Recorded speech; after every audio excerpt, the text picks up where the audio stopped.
नमस्कार. तुम्हाला बब्बर शेरची गोष्ट माहिती आहे का? बब्बर शेर कोण असतो? तसंच जाणणार आहोत.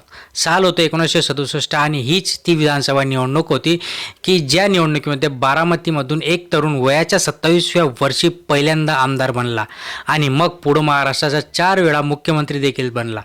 नाव अर्थात शरद पवार. शरद पवार पहिल्यांदा कसे बनले आमदार आणि 1967च्या निवडणुकीमध्ये काय घडलं होतं, कसं आगामी निवडणुकीच्या पार्श्वभूमीवर ते परत एकदा खेळी करणारे बारामतीमधला पहिला नवनिर्वाचित जे त्या 1967 सालाचे आमदार म्हणजेच शरदचंद्र पवार यांच्याविषयी आपण बोलणार आहोत. त्यामुळे शेवटपर्यंत बघा, कुठे स्किप करू नका. अत्यंत महत्त्वाची आणि इंटरेस्टिंग माहिती आजपर्यंत कोणी बघितली नसेल, कोणी ऐकली नसेल तशी माहिती आपण तुमच्यापर्यंत पोहोचवतोय. सबस्क्राईब करून ठेवा, लाईक करायला मुळीच विसरू नका. साल होतं 1967च्या निवडणुकीवेळी पहिल्यांदा विधानसभेच्या 264 वरून 270 जागा करण्यात आल्या. काँग्रेस, भारतीय जनसंघ, रिपाई, शेकाप आणि मुख्य लढत होती. काँग्रेसने 270 तर शेकापने 58 जागा लढल्या होत्या. भारतीय जनसंघाने 166, रिपाईने 79 लढवल्या. एकूण 9 पक्ष आणि 463 अपक्ष उमेदवार या रिंगणात होते. निवडणूक निकाल लागला आणि काँग्रेसने 203 जागांवर विजय मिळवला. शेकापनं मुसंडी मारत 19 जागा जिंकल्या, तर भारतीय जनसंघाला मात्र अवघ्या 4च जागा जिंकता आल्या होत्या. रिपाईनं 5 जागी विजय मिळवला होता, तर 9 पक्षांपैकी 8 पक्षांना जागा जिंकता आल्या. पण 40 जागांवर लढलेल्या स्वतंत्र पक्षाला भोपळाही फोडता आलेला नाही. काँग्रेसने 270 पैकी 203 जागा जिंकून एक हाती सत्ता मिळवली होती आणि वसंतराव नाईकांच्या गड्यातला सलग दुसऱ्यांदा मुख्यमंत्रीपदाची मार देखील पडली होती. आता वळूयात त्या युवा आमदाराकडे ज्याचं निवडणुकीच्या माध्यमातून विधानसभेत पहिल्यांदा पाऊल ठेवलं आणि मग राजकीय इतिहास देखील रचला होता. मी ज्या राजकीय व्यक्तीविषयी बोलतोय, सांगतोय, त्यांचं नाव आहे शरद पवार. आपल्या राजकीय कारकिर्दीमध्ये कधी वैयक्तिक पराभव न पाहणारे शरद पवार याच निवडणुकीमध्ये बारामती विधानसभा मतदारसंघातून पहिल्यांदा आमदार झाले होते. त्यावेळी त्यांचं वय अवघं 27 वर्ष होतं, की जे आजचे पोरं आपले कुठेतरी बाहेर टाईमपास करतात. मात्र त्यांच्या उमेदवारीवरून काँग्रेसमधील ज्येष्ठ नेते, पदाधिकारी नाराज देखील होते.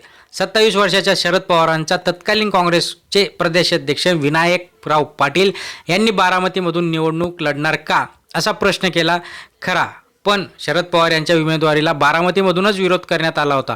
बारामती तालुका काँग्रेस 1 विरुद्ध 11 या मतांनी पवार यांनी उमेदवारी प्रस्ताव फेटाळला. पुणे जिल्हा काँग्रेसनं हा प्रस्ताव राज्य कार्यकारिणीकडे देखील पाठवला. तत्कालीन मुख्यमंत्री यशवंतराव चव्हाण यांच्या निवासस्थानी प्रदेशाध्यक्ष संसदीय मंडळांपुढे उमेदवारांची नावं आणि स्थानिक संघटनांचे ठराव चर्चेला आले होते. त्यावेळी पुणे जिल्हा काँग्रेसने बारामती तालुका काँग्रेसचा प्रस्ताव पुढं करून शरद हा नवखा चेहरा समोर आणला. त्यामुळं त्याला उमेदवारी दिल्यास बारामतीमधून पराभव होण्याची शक्यता आहे, असं यशवंतराव चव्हाण यांनी सांगितलं होतं. मात्र शरद पवार यांच्या उमेदवारीसाठी विनायकराव पाटील आणि यशवंतराव चव्हाण आग्रही होते. शरद पवार यांचे राजकीय आत्मचरित्र लोक माझे सांगती या पुस्तकामध्ये या निवडणुकीबाबत एक प्रसंग आणि ह्या सगळ्या गोष्टी देखील त्यांनी सांगितल्यात. म्हणजेच शरद पवार यांच्या उमेदवारीला विरोध करण्यात आलेला यशवंतराव चव्हाणांनी विचारलं होतं की 270 पैकी किती जागा काँग्रेस विजयी होईल. त्यावर संबंधित नेता म्हणाला की 190 ते 200 जागांवर विजयी होऊ. त्यावर चव्हाणांनी प्रतिप्रश्न करत 80 उमेदवार पराभूत होतील असा अर्थ आहे का, किंवा त्यावर नेत्यानं काय होईल याचं उत्तर देखील विचारलं होतं. बरं ठीक आहे, मग बारामतीमध्ये आणखी 1 जागा गेली असं समजा, म्हणजे बाकी जातील तर जातील, बारामतीमधील देखील 1 जागा जाईल, मग काय फरक पडणार आहे असे त्यावेळेस त्यांनी यांना सांगितलं होतं. मात्र स्थानिक काँग्रेस नेत्यांचा विरोध कायम राहिला. अखेर उमेदवारी मिळाल्यानंतर शरद पवार यांनी बारामती गाठून प्रचारास सुरुवात केली. दुसऱ्या बाजूला काँग्रेस पदाधिकाऱ्यांकडून विरोध सुरूच होता. काहींनी तर सामूहिक राजीनामे देखील दिले. युवक काँग्रेसचे प्रदेशाध्यक्ष असलेल्या शरद पवार यांच्या प्रचारासाठी मोठ्या प्रमाणावर युवक आले होते. त्यांनी प्रचाराची धुरा देखील हाती घेतली होती. अखेर याच युवा वर्गानं 27 वर्षाच्या उमेदवाराला विरोधी पक्षाच्या उमेदवारीपेक्षा दुप्पट मताधिक्य घेत विजय मिळवला. शरद पवार सर्वात तरुण आमदार देखील त्यावेळेस झाले. पुढे 11 वर्षांनी हाच तरुण त्याच्या वयाच्या अवघ्या 38व्या वर्षी महाराष्ट्राचा सर्वात तरुण मुख्यमंत्री देखील झाला. मग मात्र शरद पवार यांनी कधीही मागे वळून पाहिलं नाही. केंद्रीय संरक्षण मंत्री, कृषी मंत्री आदी विविध महत्त्वाची पदे देखील त्यांनी भूषवली. शरद पवार महाराष्ट्राचे 4 वेळा मुख्यमंत्री झाले. विधानसभा, विधान परिषद, लोकसभा आणि राज्यसभा अशी 4ही म्हणजे असं कुठलं मैदान त्यांनी सोडलं नाही की सभागृहामध्ये त्यांनी काम केलं नाही. देशातील सर्वात कमी वयाचा मुख्यमंत्री होण्याचा मानही शरद पवार यांच्याकडे आहे, म्हणजे तेंडुलकर सारखा. ओके, की आज हेच शरद पवार आपल्या राष्ट्रवादी शरदचंद्र पवार या पक्षाचे अध्यक्ष असून आजही हा जो काही 84 वर्षाचा तरुण राजकारणात सक्रिय आहे.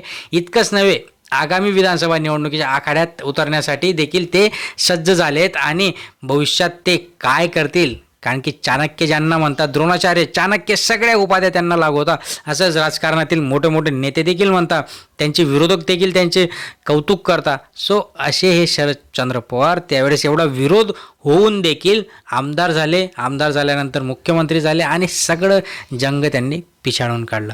सो अशाच महत्त्वपूर्ण माहितीसाठी सबस्क्राईब करून ठेवा, लाईक करा, शेअर करा. धन्यवाद.